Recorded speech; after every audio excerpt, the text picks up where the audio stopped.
Hello, everybody. This is your girl KJ. I'm here at my investment property. Um, I want to talk to you about two topics. One topic I'm going to talk about is the difference between a working class neighborhood versus a war zone neighborhood, as some people call certain neighborhoods. And I'm going to talk about how to make sure that you do not go overboard when it comes to your rental properties. Okay, the first thing we're gonna talk about war zone. War zone and working class neighborhood. This neighborhood where my investment property is located, it's located near the high school, a nice high school. The neighborhood is a nice neighborhood, diverse, nice neighborhood, houses, late 1970s, early 1980s. It's a mixture of black, white, brown. This is Hispanic, Asian. It's a mixture of everybody in here. Nice, quiet neighborhood. I consider this neighborhood to be like a working class neighborhood / middle class neighborhood. So, not too expensive, affordable, but not too affordable. Like I said, working class neighborhood to middle class neighborhood, a mixture of it. All right. Also,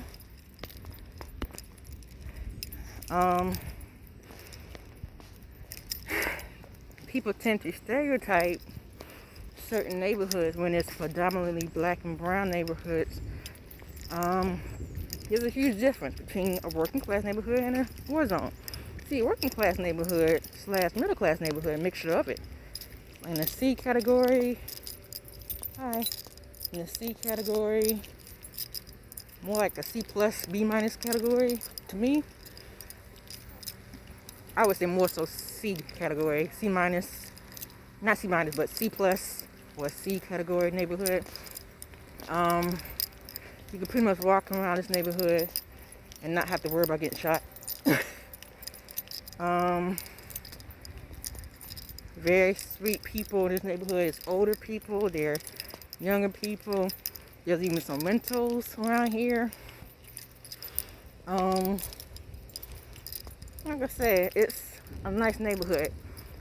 What I've been seeing lately, I've seen some investors, not all, but some, and these are coming from long time investors who tend to turn their nose on certain neighborhoods and they automatically put them on the war zone neighborhood because it's predominantly black and brown neighborhood. Okay, this is definitely false information from some investors. These are nice neighborhoods. Matter of fact, I prefer neighborhoods like this than any other neighborhood to invest your money in, as far as rental properties and even fix and flips. My last flip, I consider it to be more of a category C neighborhood / C plus. The neighborhood starting to turn. It was near a stadium, the college stadium, and a lot of people, a lot of well-known investors didn't want to buy the investment property or buy the house that was vacant in the neighborhood because they considered it to be a war zone. When I went in that neighborhood, walked around, spoke to the neighbors and everything, and just spoke to people around the neighborhood who grew up in the neighborhood, that neighborhood was not even a war zone at all. It was more so of a working class neighborhood. And, I went ahead and got my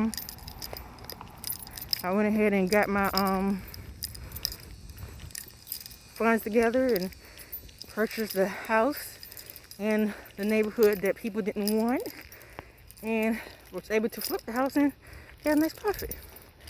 So, like I said, sometimes Not saying all investors, but there's a good bit of them who tend to stereotype certain neighborhoods because of the people who live there. And I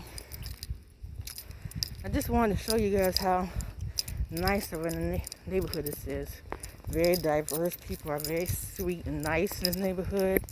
Like I said, this is considered more of a working class, middle class neighborhood. It's near a high school. Yeah, and my rental property is right down the street. And notice that I'm walking down the street, and I didn't get shot at.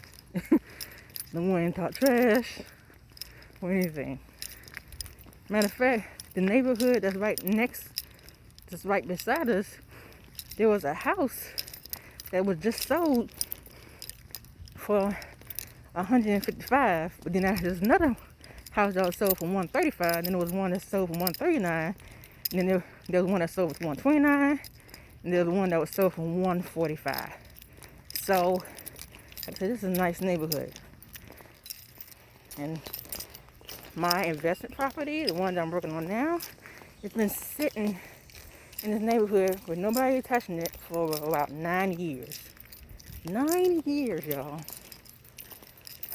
So I say this to say, don't stereotype certain neighborhood.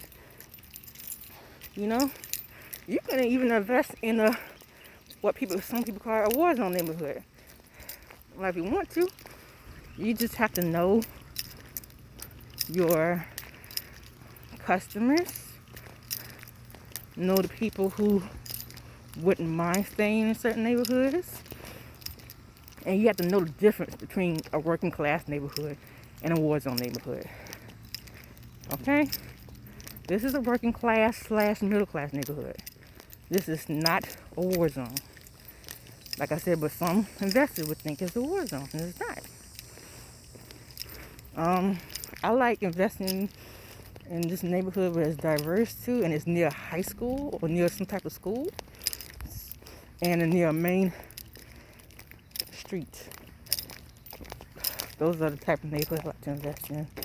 But I just want to show you guys that I just walked down the street, didn't get shot at, no one talked trash about me, nothing. It was easy peasy. And another thing I noticed, you have to make sure that when you have an investment property, you got to make sure that you're not going to overdo it when it comes to renovating. Like if you're going to keep it as a rental, you don't want to do what you'll probably do if you were trying to flip the house, you know. So I would keep like the basics. Like I wouldn't get an owl. Well, what I did, I took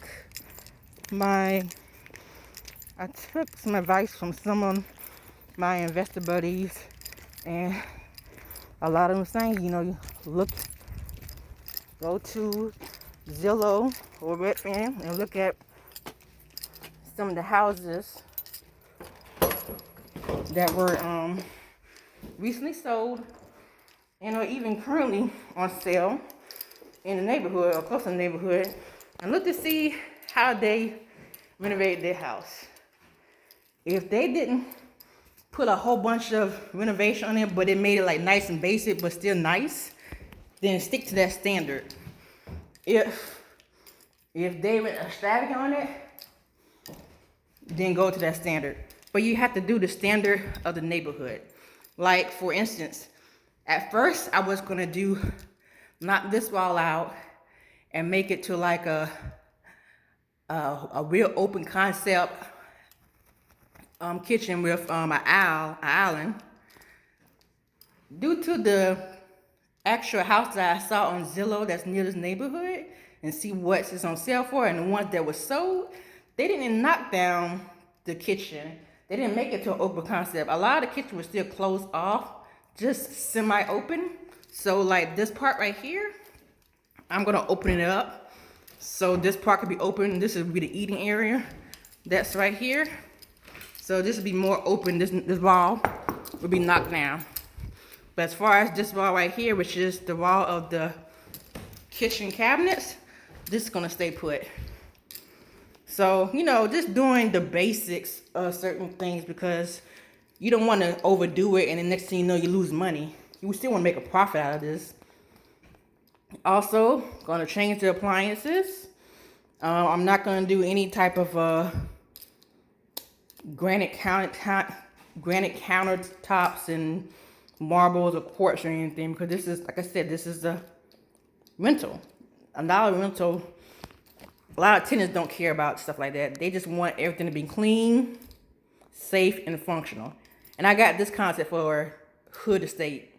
They are also real estate investors who invest in a lot of rental properties, and they like to keep their place clean, safe, and functional.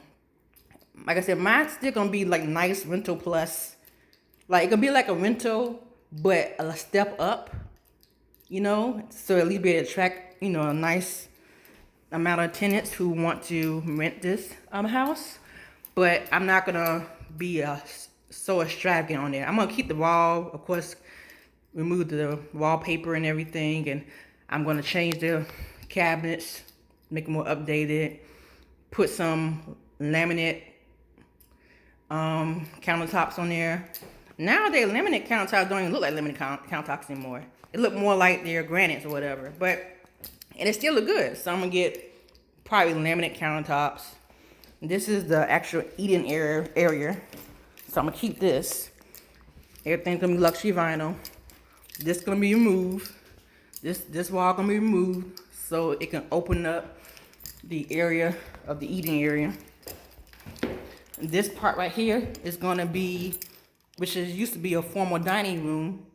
We're gonna change that to make it a part of the living room. So the living room will be bigger.